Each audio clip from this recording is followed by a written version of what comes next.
Hello hello! Aujourd'hui petit tuto pour interpréter la photo que vous voyez sur la gauche. Mon petit matériel, fluide de masquage, petite gomme crayon de précision, crayon, gomme, voilà. Avec le croquis préparatoire qui montre un petit peu les valeurs pour comprendre un peu où est-ce que je vais positionner les zones de lumière et les zones d'ombre. Donc j'ai fait une petite version où j'ai supprimé les arbres et j'ai un petit peu modifié l'orientation de la lumière. Voilà le deuxième croquis avec l'aquarelle où j'ai complètement réinterprété la photo en choisissant d'autres couleurs, une autre luminosité, quelque chose d'un peu plus bleuté et moins mystérieux que sur la photo. Donc voilà un petit peu pour mon approche. C'est parti. Donc là, niveau matériel, on prend du papier 100% coton, grain fin. Donc là, c'est un format A4. Et on va démarrer le crayonné.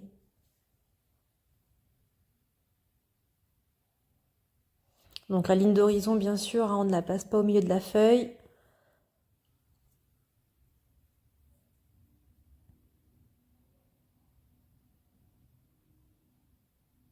Je positionne les rochers.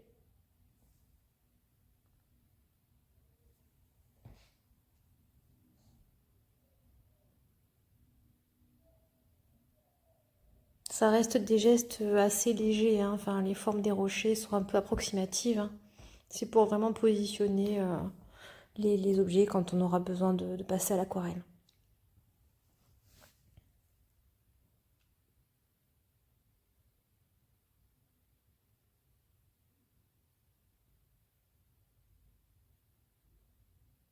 Alors pour positionner les rochers, on fait en sorte de ne pas les placer au milieu, de ne pas faire quelque chose de trop symétrique, donc on répartit un peu à droite à gauche pour avoir quelque chose d'un peu plus naturel et organique. Le rocher de devant, il va permettre vraiment d'amener le regard du spectateur vers la ligne d'horizon en quelque sorte.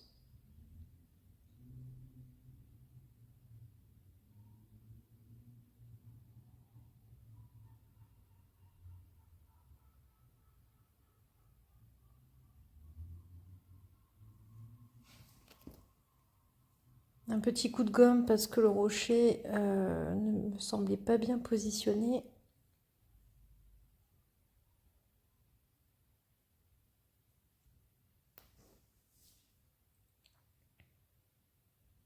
La petite gomme crayon, voilà, qui fait ici ces petites touches de précision.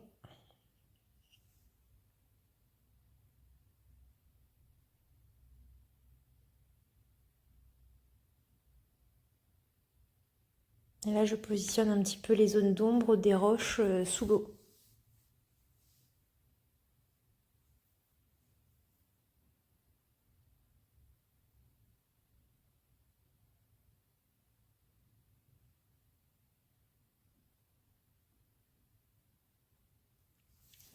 Donc je n'entoure pas l'objet complètement, je représente juste les contours ombrés.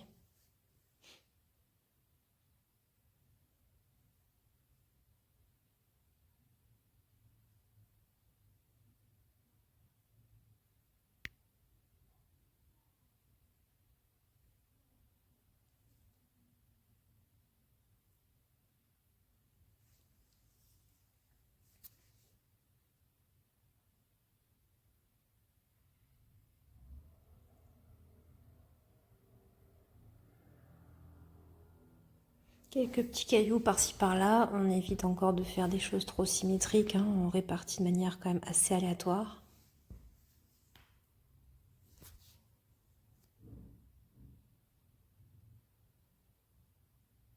Donc là, je me mets de côté mon petit croquis pour voir les couleurs et les zones de lumière qu'on représente en blanc. Donc là, on va utiliser le fluide de masquage pour garder ces zones blanches de reflets à la surface de l'eau.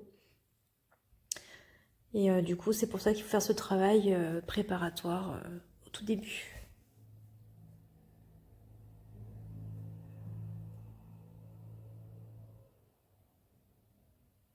Donc je verse le petit fluide de masquage sur ma palette. On referme vite pour ne pas que ça sèche. Et là j'utilise mon pinceau avec la pointe en caoutchouc, là, en silicone. Et je vais positionner les traits de lumière à la surface de l'eau. On fait des traits, on fait parfois des points, les points qui peuvent représenter les zones où l'eau scintille à la surface.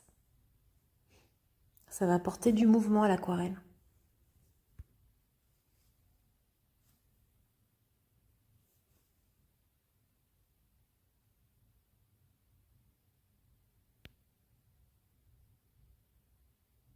Donc quelques pointillés, quelques traits à la base des rochers, un petit peu autour.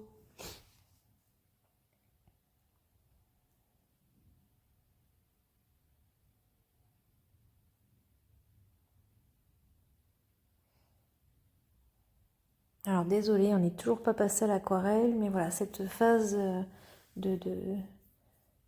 comment dire, de préservation du blanc du papier, elle est quand même assez importante. Donc voilà, j'en mets à la base de l'autre rocher, un petit peu autour, des traits, des points, quelques ondulations légères.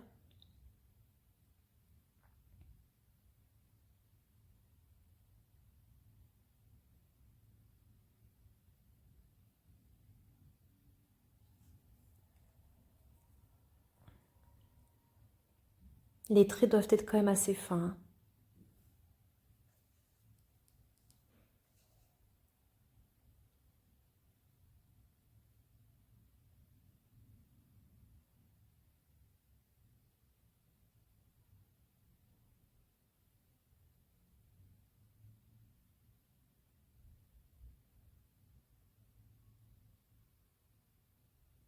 Donc là, on passe à un autre rocher, on va lui mettre encore des petites zones où on va préserver le blanc du papier. À la base, quelques pointillés, quelques traits.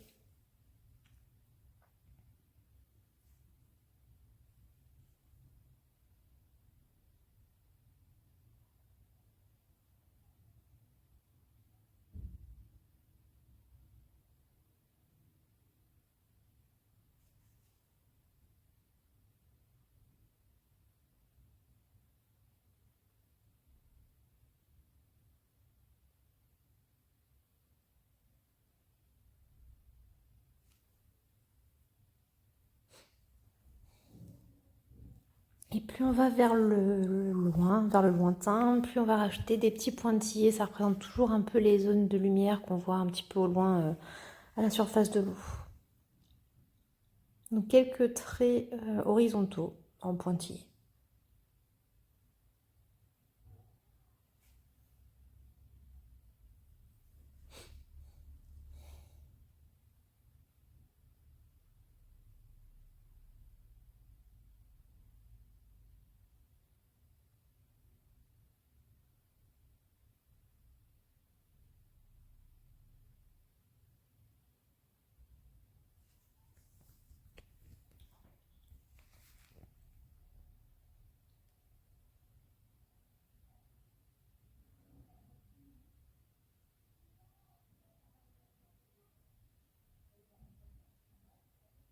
Donc là, je rajoute aussi un peu des zones de lumière sur les rochers. Je considère que le soleil, enfin la lumière vient de la droite, en haut à droite de la feuille. Et du coup, je positionne, je préserve un peu quelques zones sur les rochers. Donc là, pour le rocher du premier plan, voilà, je pivote un petit peu mon pinceau, je fais des formes aléatoires, voilà.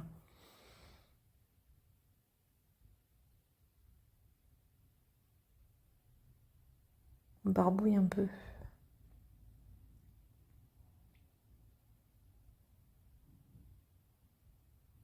Donc là, la feuille, j'ai vérifié que le fluide de masquage était bien sec. Et voilà, avec le doigt, on voit que le fluide est bien sec. Et j'ai mis en dessous, vous avez vu ma plaque en verre ou en plexiglas, hein, c'est en fonction de ce que vous avez. Après, pas obligé hein, d'utiliser cette technique, mais moi c'est vrai que j'aime bien, ça me permet de garder l'humidité plus longtemps. Donc on retourne la feuille, On prend un pinceau bien gorgé d'eau. Je l'adore ce pinceau, c'est tellement satisfaisant à appliquer, il est énorme. J'adore m'en servir. Voilà, et on répartit l'eau sur la feuille dans tous les sens. De haut en bas, de gauche à droite, en diagonale. L'essentiel, c'est que ce soit bien homogène.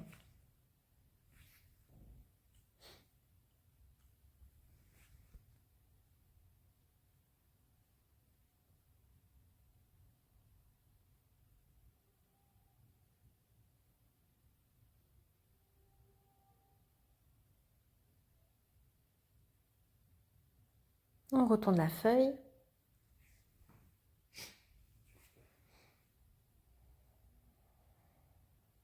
Et on la plaque sur notre zone de verre ou de plexi. On mouille également donc la face crayonnée. On y va doucement parce qu'on a quand même le fluide de masquage, donc on est quand même assez délicat avec le pinceau. Le but c'est de ne pas arracher le fluide de masquage. Donc on y va tout doucement.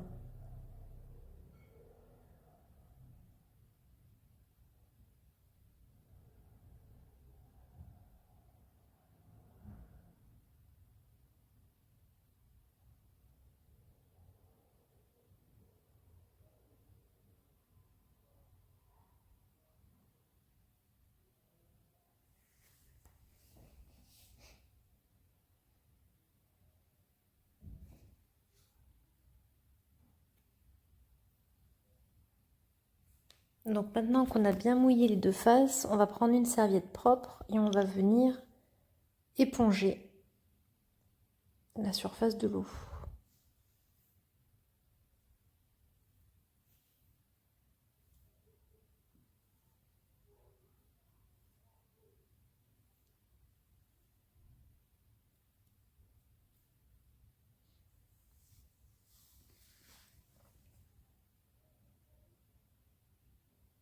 Et là, on est pas mal. La feuille est prête.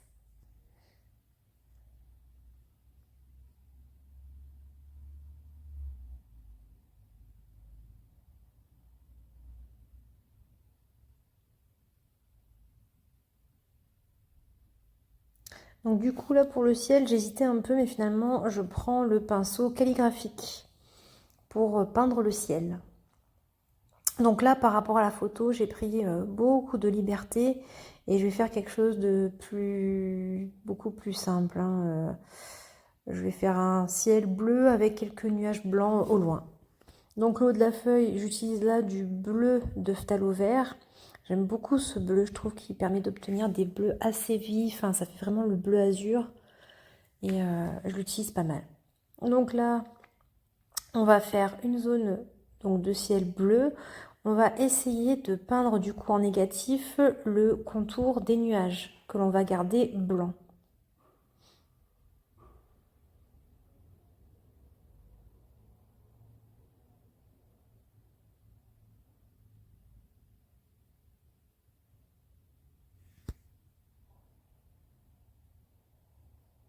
Bon, n'hésite pas à remettre de la couleur parce que là on voit que c'est quand même assez fade comme bleu, donc on y va gaiement sur les pigments.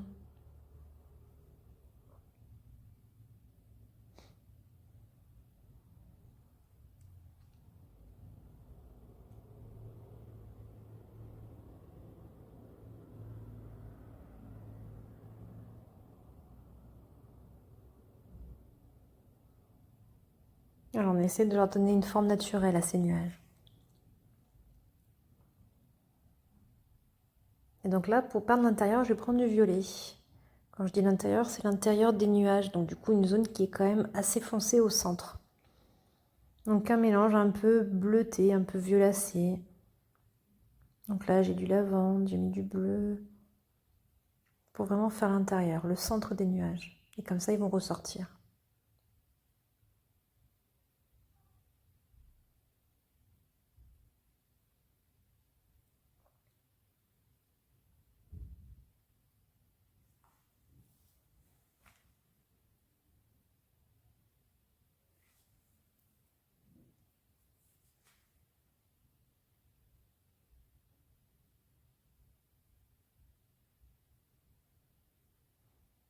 Donc là, je commence toujours par des couleurs claires et si besoin, je fonce en rajoutant du pigment.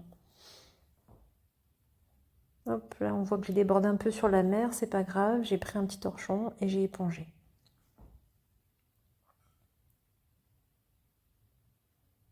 Hop, je vois que ce n'est pas assez foncé, donc je rajoute un petit peu de violet, un peu de lavande. Et ça va du coup faire ressortir encore plus la bordure blanche des nuages.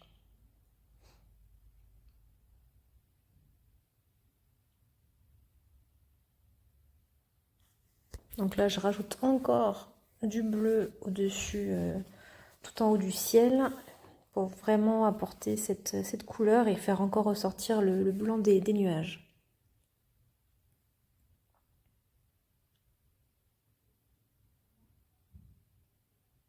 Donc là, du bleu outre-mer foncé.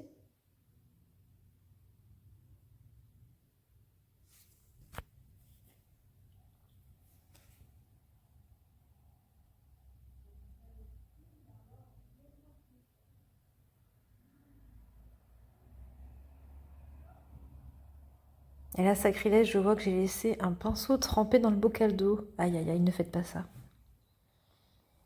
Donc là, j'ai pris un pinceau à la vie pour mouiller uniquement la zone d'eau en contournant les rochers.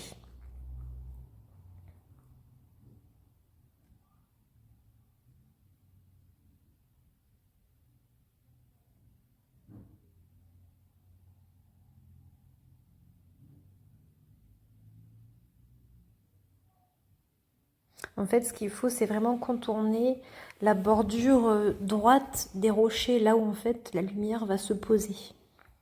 Le but, c'est de garder le blanc du papier vraiment sur cet endroit-là des roches.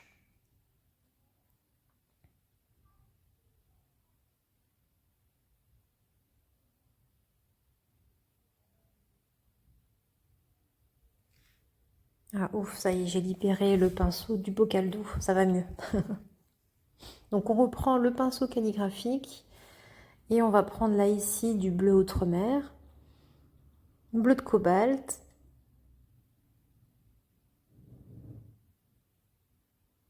j'éponge un peu le pinceau pour pas qu'il ne soit, enfin pour qu'il ne soit pas trop gorgé d'eau.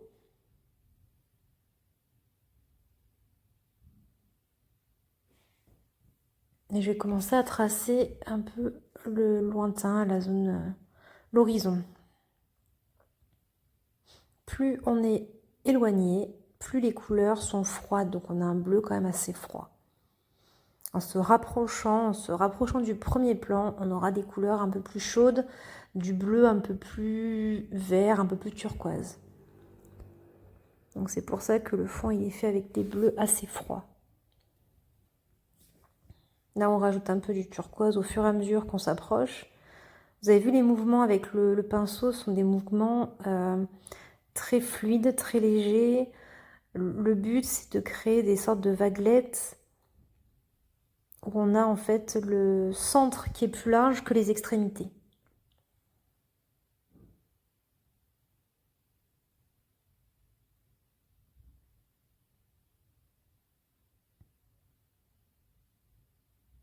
Donc là c'est du vert véronèse.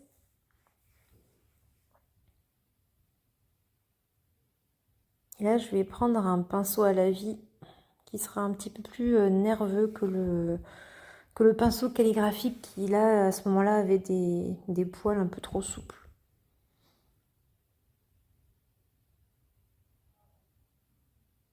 Donc on y va tout doucement. Vous noterez que quand même je garde des zones claires, hein. Je ne peins pas tout d'un bloc, voilà, c'est par vague. Le but c'est quand même d'avoir une base assez claire par-dessus laquelle on rajoutera après des, euh, des zones plus foncées. Donc là je mélange le vert véronèse avec un peu de style de grain vert.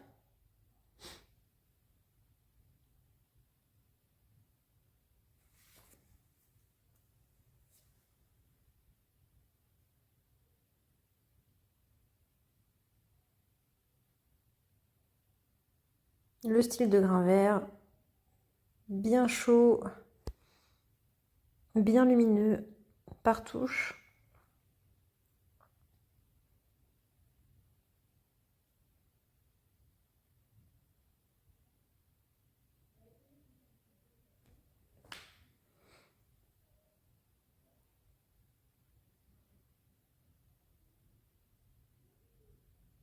Peut-être pas si loin le vert, attention. Donc là, hop, je reprends mon pinceau et j'absorbe les pigments de vert. Et je vais rajouter un peu de bleu.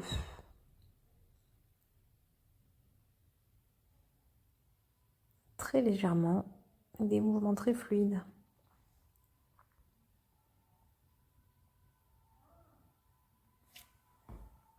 On varie en fait l'appui sur le pinceau pour faire ces traits.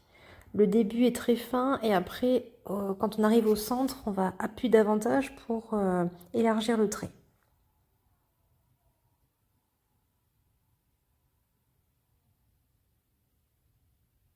Donc là, déjà, je réfléchis un petit peu aux zones d'ombre. Je commence à voir comment représenter les ombres des roches qui sont sous l'eau.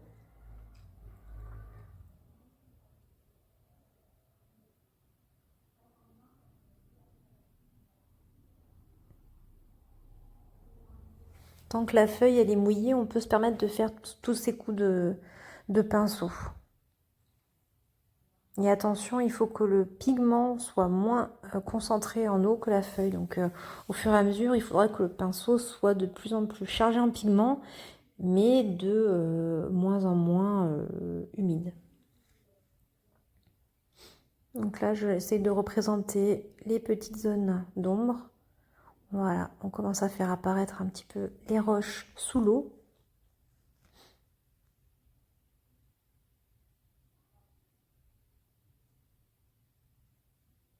On y va doucement. Dans tous les cas, l'aquarelle est beaucoup plus claire en séchant, donc il ne faut pas avoir peur.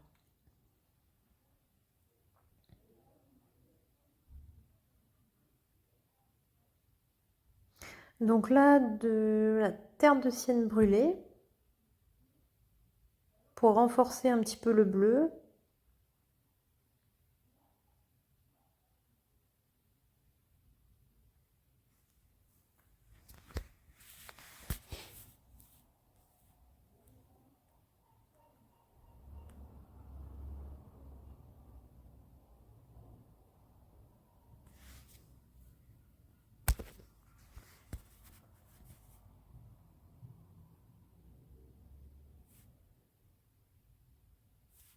On repasse un peu sur les zones d'ombre qui semblent un peu trop claires. Donc on rajoute du pigment au fur et à mesure, il n'y a pas de souci.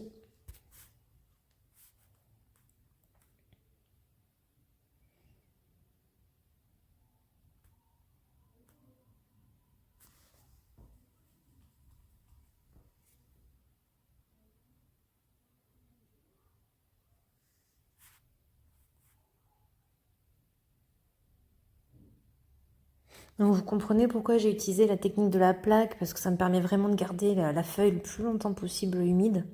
Et ce travail de l'eau, des ombres sous l'eau, c'est quand même bien de le faire sur une feuille mouillée. Donc, et c'est bien aussi de prendre le temps de rechercher les bonnes couleurs, de positionner les ombres.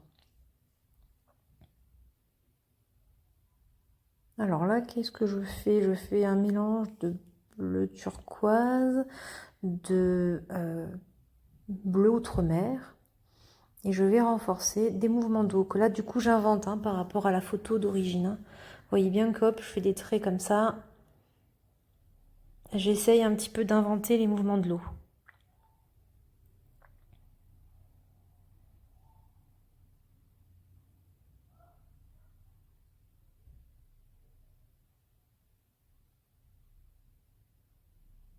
Alors ce qui est intéressant, c'est de rajouter du foncé sur les zones que l'on avait marquées au fluide de masquage, à la base des roches.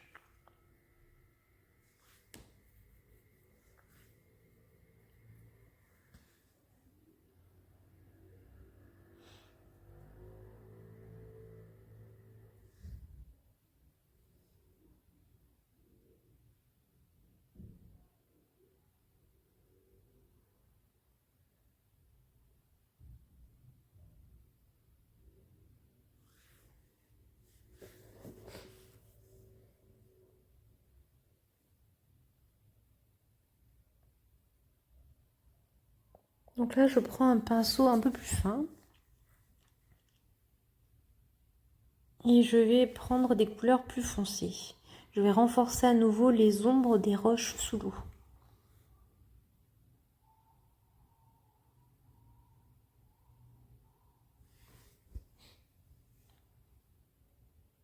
C'est un travail de patience. Il faut repasser plusieurs fois.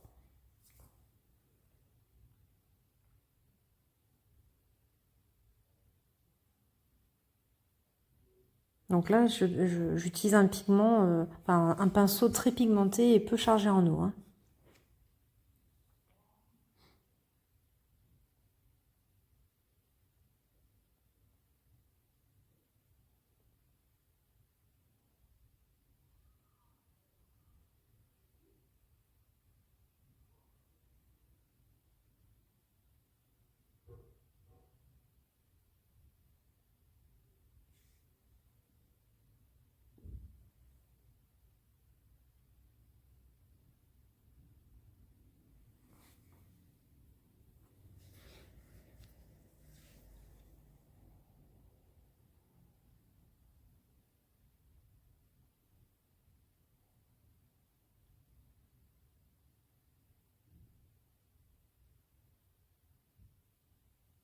Hop là, du vert véronèse avec du style de grain vert. Je voulais rajouter un petit peu les notes vertes qu'il y avait sur la photo de référence.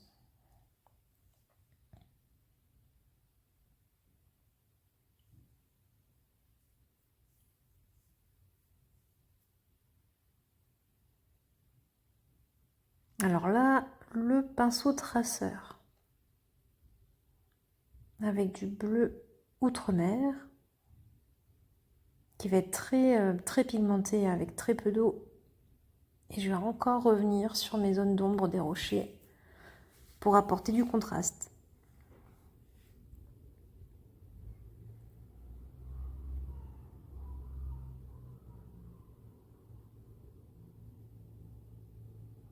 Le bleu, je le mélange aussi avec de la terre de sienne brûlée pour varier un petit peu.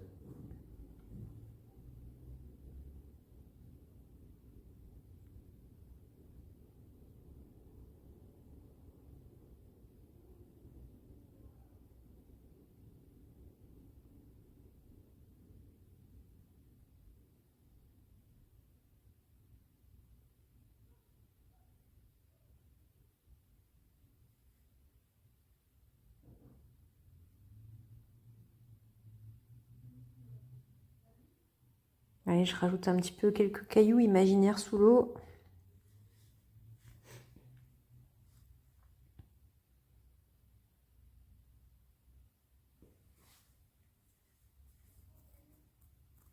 Et là, avec un pinceau humide que j'ai séché avec un chiffon, j'essaie de retirer un petit peu les pigments pour créer des vaguelettes, des mouvements d'eau à la surface.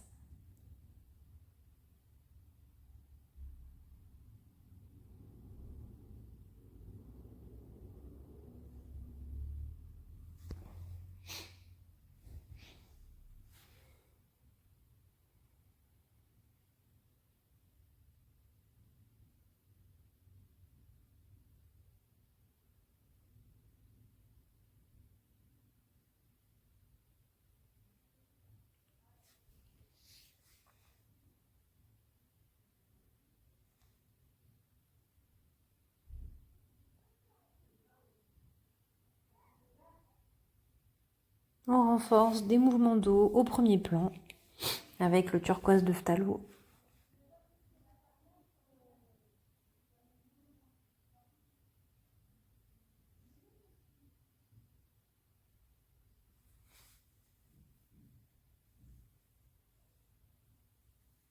Donc là, j'ai ma feuille qui commence un peu à sécher, donc je me sers de mon outil magique qui me sauve à chaque fois, c'est l'outil, le pinceau éventail.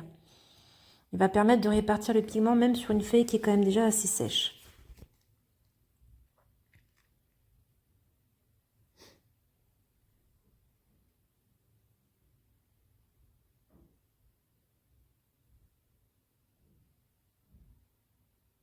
Allez, ça y est, j'attaque les zones d'ombre sur les rochers. Donc j'utilise un bleu assez dilué. On va y aller tout doucement. On va pas aller avec des couleurs trop foncées d'un coup. On y va en douceur. Et puis ce bleu, il va aussi faire un clin d'œil un peu. Il va correspondre au bleu de l'eau qui va se refléter sur les parties basses des rochers. On ne recouvre pas tout, hein, on fait quelques formes aléatoires. on garde du blanc. Très important de garder le blanc. Plus les rochers seront proches de nous, plus on utilisera un bleu vif ou chaud, c'est-à-dire un bleu qui va tirer plus vers le turquoise.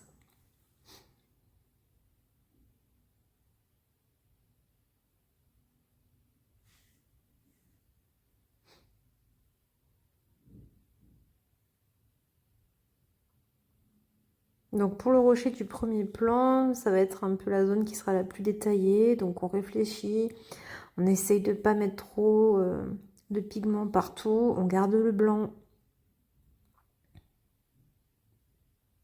Donc là j'ai pris du pourpre dioxazine. J'aime bien cette couleur, elle est hyper pigmentée et j'aime beaucoup. Que je mélange avec terre de cygne brûlée ici.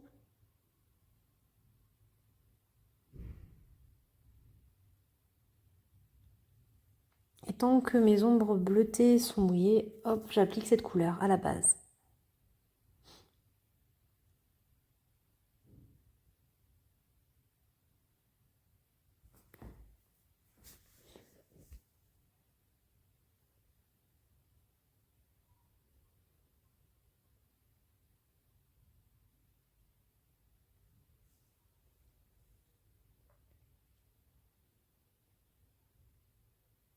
Donc là, je reprends un pinceau plutôt nerveux. Et là, je prends de l'orange.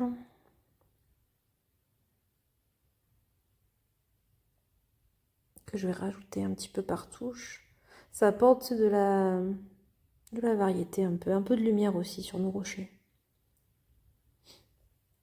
Et ça fait aussi le contraste avec le bleu et orange, couleurs complémentaires. Donc c'est toujours sympa d'avoir ces deux petites notes sur un même paysage.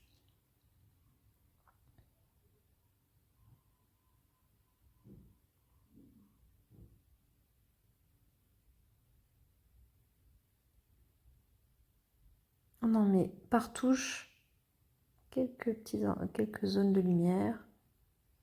On fait attention, on garde bien du blanc, hein, le blanc du papier. Je vois que j'en ai mis un peu trop sur le rocher du fond, du coup c'est pour ça que j'ai fait un petit coup de pinceau pour retirer du pigment. Là c'est du bleu outre-mer.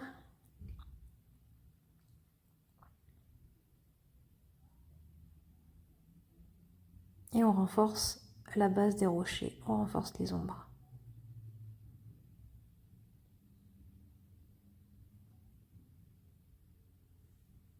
Et là regardez de suite comme ils apparaissent nos rochers.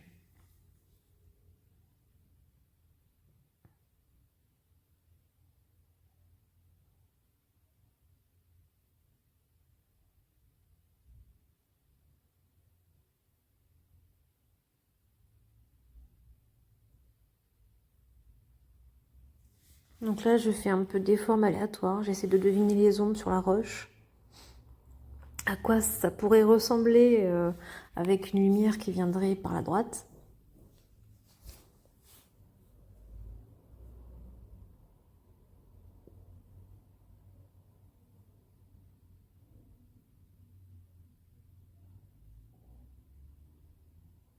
Alors attention, le rocher du fond, hein, plus le rocher est loin, moins les contrastes seront importants. C'est-à-dire que voilà, notre bleu il sera un peu plus atténué.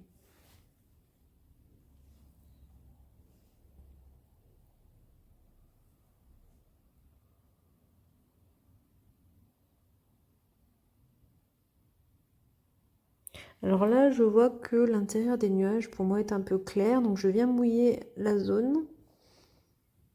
Et je vais rajouter du bleu de cobalt.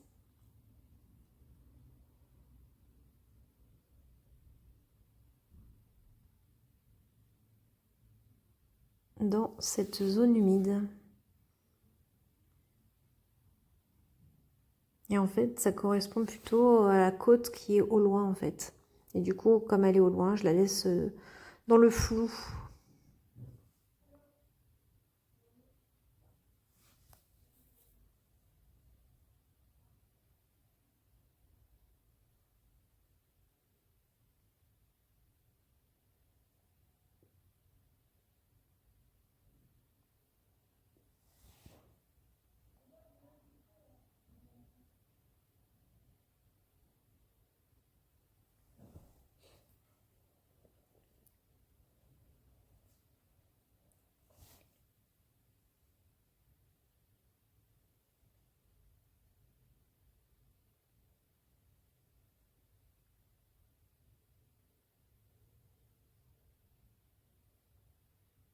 Voilà, on essaye de faire des formes pas trop symétriques, donc on varie un petit peu la hauteur de cette zone côtière au loin. Donc je reprends le pinceau traceur. Le but c'est d'avoir une couleur assez foncée, quelque chose d'assez pigmenté pour reprendre à nouveau les zones d'ombre des roches qui sont sous l'eau.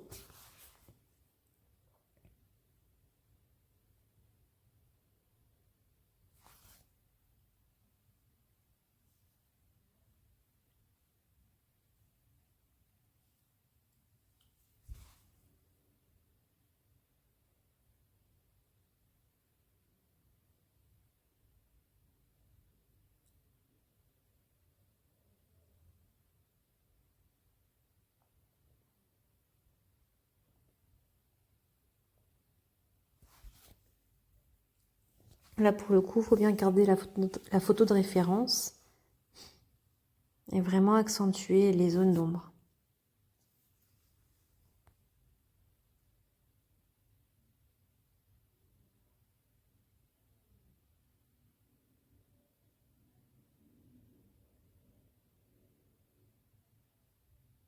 Donc là, je le fais et la feuille, elle reste encore humide à ce niveau-là de l'aquarelle.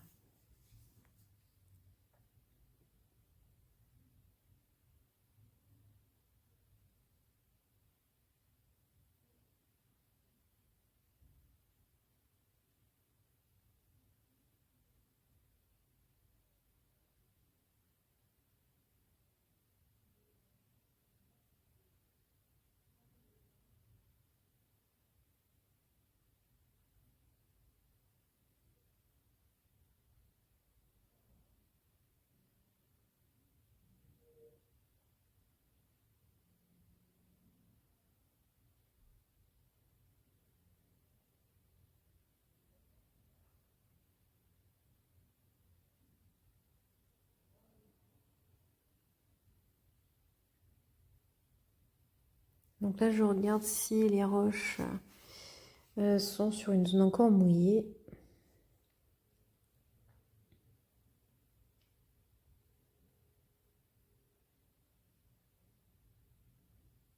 Alors là, c'est du lac de Carence foncé que j'ajoute à la terre de sienne brûlée. Et je rajoute du bleu outre-mer.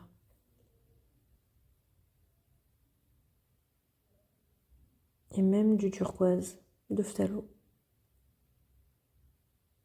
Je remets du lac de Garance foncé. Et je vais encore accentuer la base des roches. Avec des mouvements très aléatoires du pinceau traceur. L'avantage, c'est que si on le tient d'une manière assez lâche, on peut avoir des mouvements un petit peu incontrôlés et qui justement rendent la texture de la roche.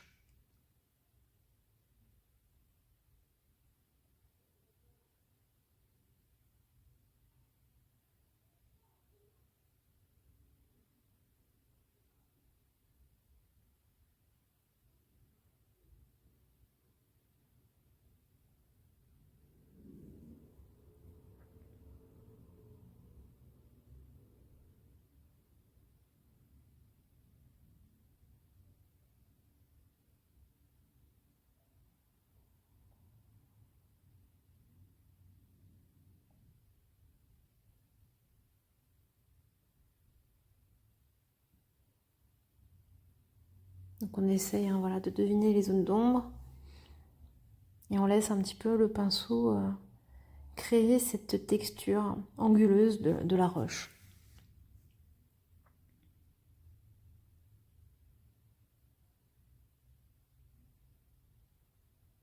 Donc là, je vois que j'ai quand même un peu trop foncé par rapport au rocher qui est plus près de nous.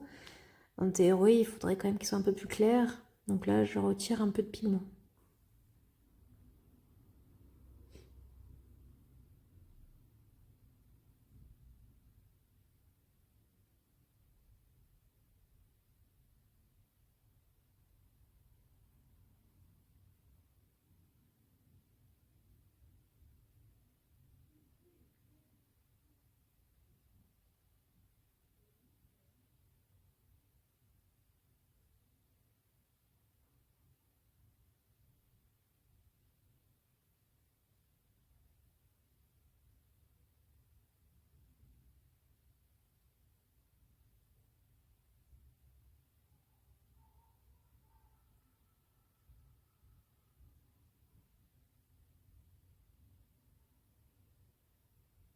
On n'hésite pas à revenir au fur et à mesure, là où on se rend compte qu'il manque encore du contraste.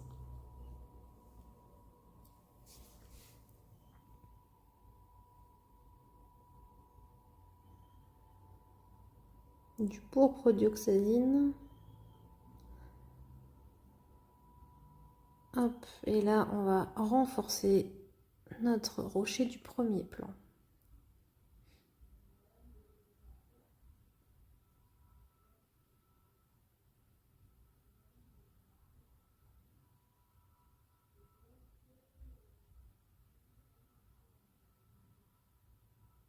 Terre de sienne brûlée, de l'orange,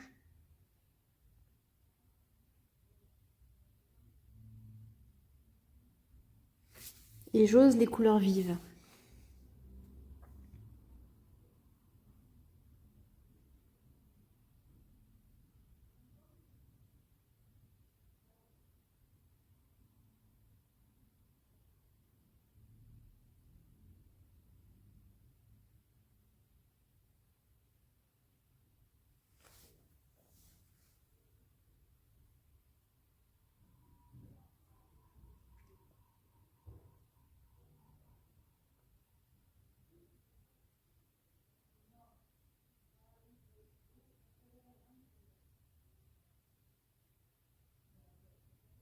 On y va, on ose.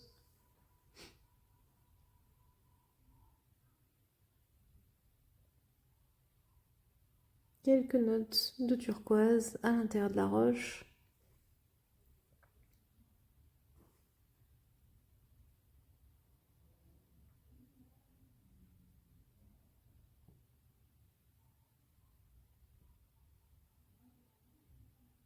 Du coup, je vois qu'il me manque un peu cette touche de terre de sienne brûlée sur les autres rochers un peu plus lointains. Donc je rajoute un petit peu quelques touches pour rappeler les couleurs qu'on a au premier plan. Très légèrement sur le rocher du fond.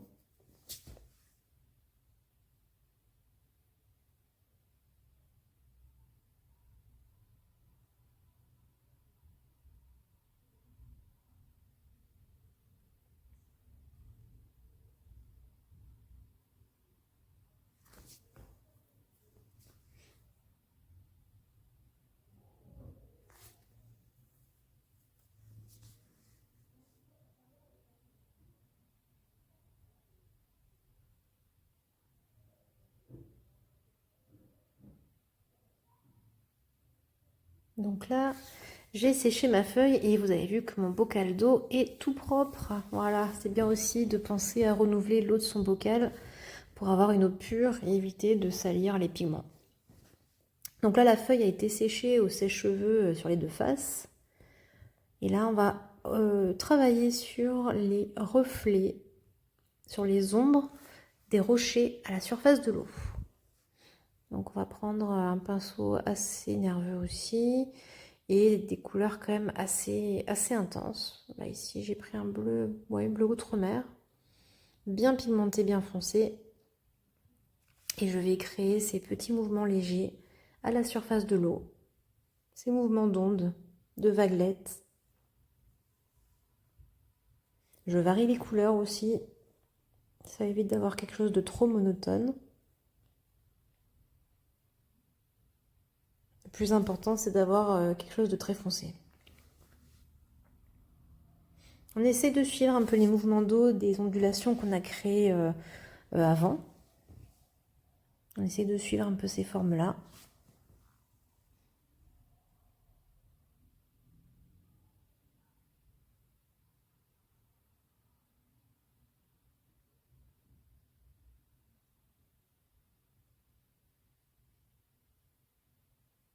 On essaie de jouer aussi avec les traits qu'on avait tracés au flûte de masquage.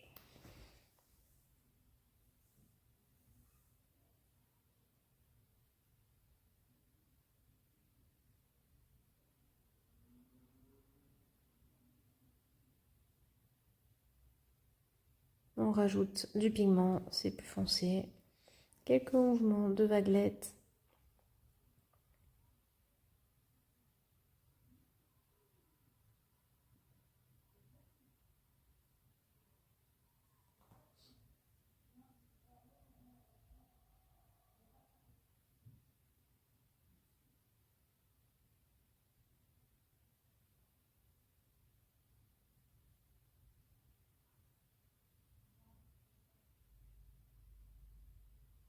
Ouais, c'est vraiment la partie que je préfère, de créer, de tracer ces petites ondulations de manière aléatoire. Mais des fois, il faut s'arrêter parce que si on va trop loin, c'est pas bon. Hop, un autre rocher.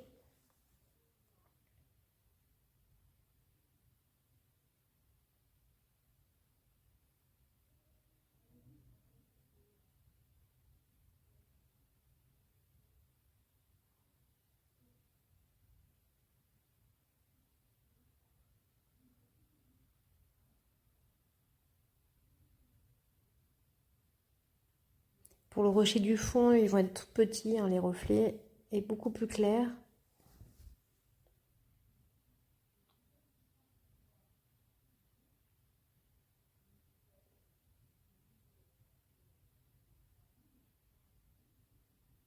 Et je prolonge un peu l'ombre côté gauche puisque la lumière vient de droite. Donc je fais la même chose pour ce rocher plus près. Je rajoute un peu mes vaguelettes sur la zone de gauche.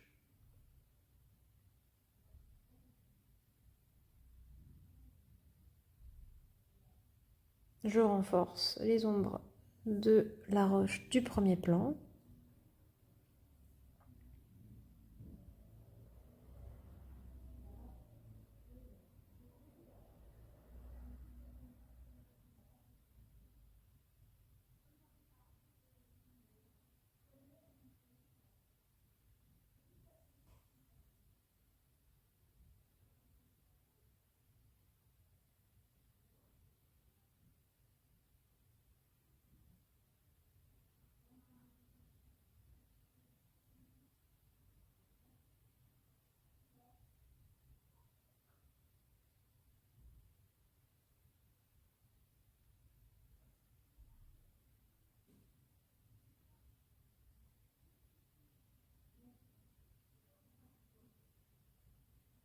Et là, je vais prendre un pinceau plat assez large pour mouiller à nouveau la zone d'eau.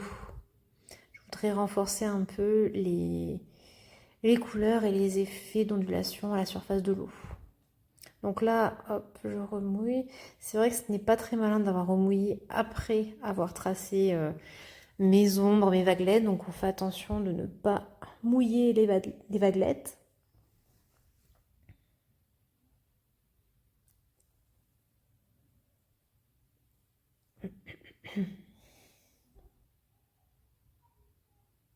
Et ça, bien sûr, ces coups de pinceau d'eau propre sur la zone d'eau, ça ne marche que si la feuille est sèche.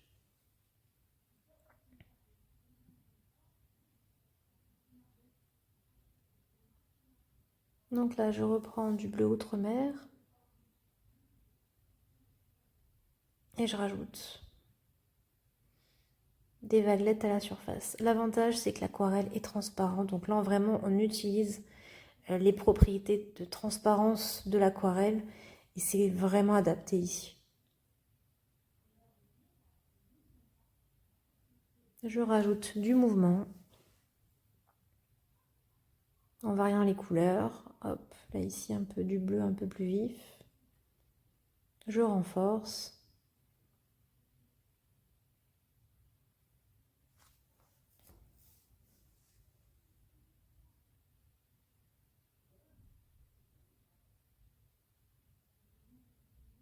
Un peu de turquoise.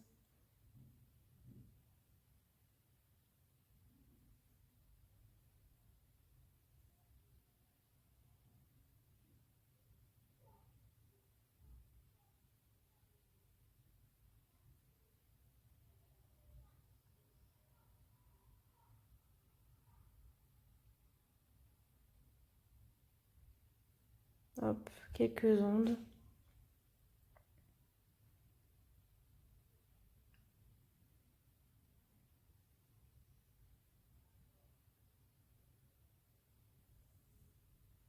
Alors la zone n'avait pas été bien mouillée, du coup c'est pour ça que je repasse avec un pinceau propre pour diffuser un petit peu les pigments.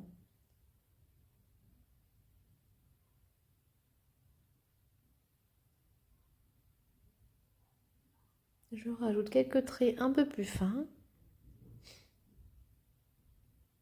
On voit le pinceau hésitant, il cherche en fait. Voilà, faut le faire un petit peu au feeling et regarder où est-ce qu'on aurait besoin de rajouter des mouvements dans l'eau.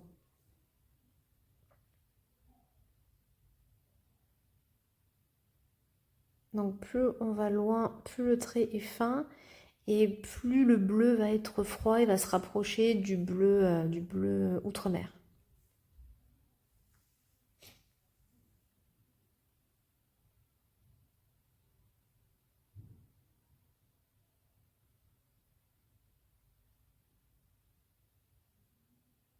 Et on y va gaiement sur les pigments.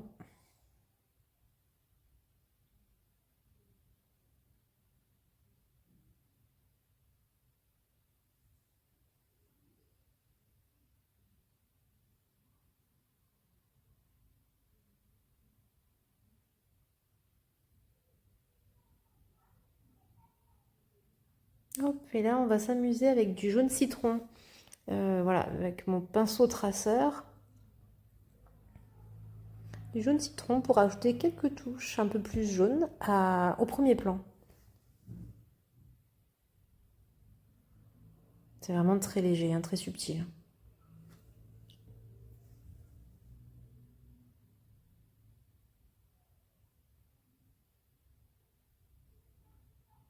En fait, le jaune va se diffuser dans les pigments bleus tant que la feuille est humide.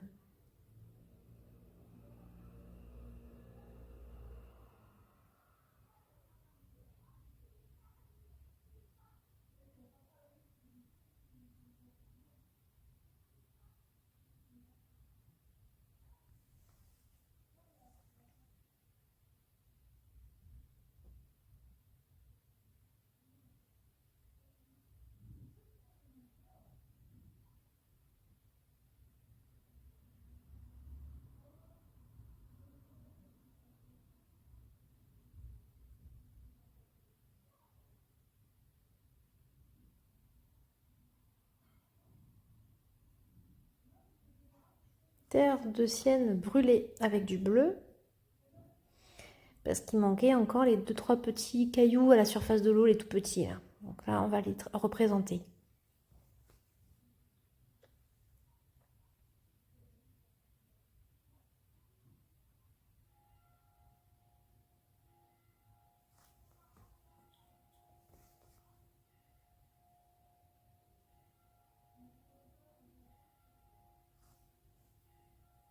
Quelques mouvements encore sur les rochers avec des couleurs encore plus foncées. On repasse, on re-repasse.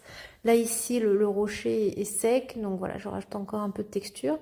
Avec comment dire, en utilisant le pinceau traceur sur toute la longueur en fait de sa brosse. Et ça va permettre de faire apparaître la texture granuleuse de notre papier coton. Il faut vraiment que le pinceau, pour le coup, il soit assez sec et en faisant glisser subtilement le pinceau sur sa tranche, en quelque sorte, on va faire apparaître de la texture.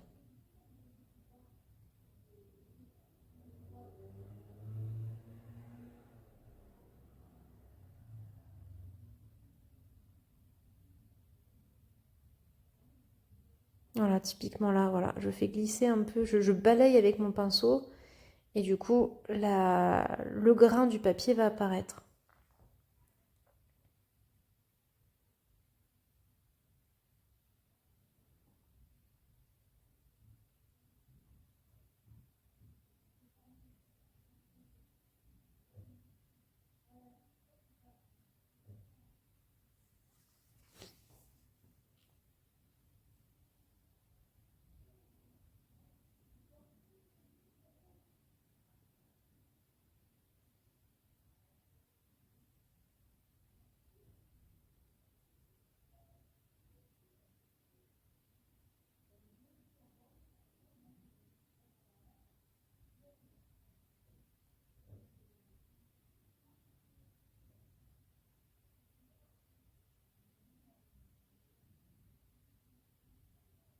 Donc là, du coup, ma feuille est séchée avec le sèche-cheveux et j'utilise une gomme crêpe pour retirer le fluide de masquage.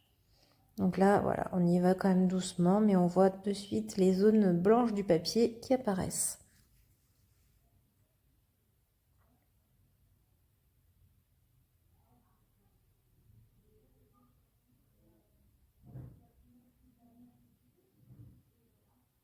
Bon, je vous ai épargné tout le grattage avec la gomme crêpe, hein, sinon ça faisait trembler un peu le support pour filmer.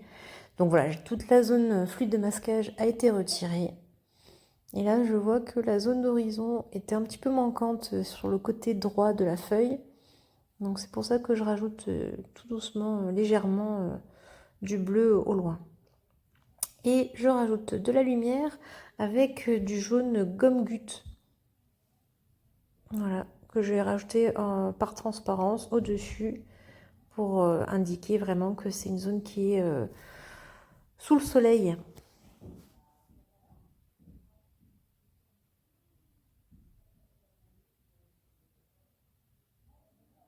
Voilà, quelques touches de jaune par-dessus.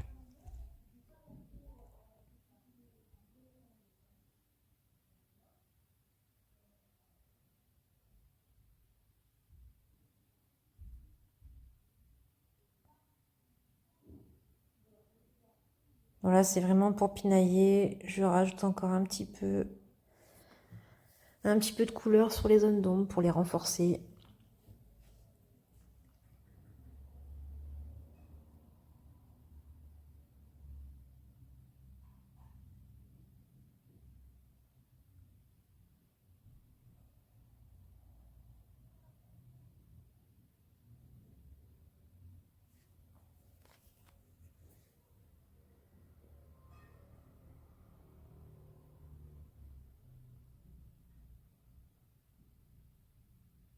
Et je pense qu'on est pas mal.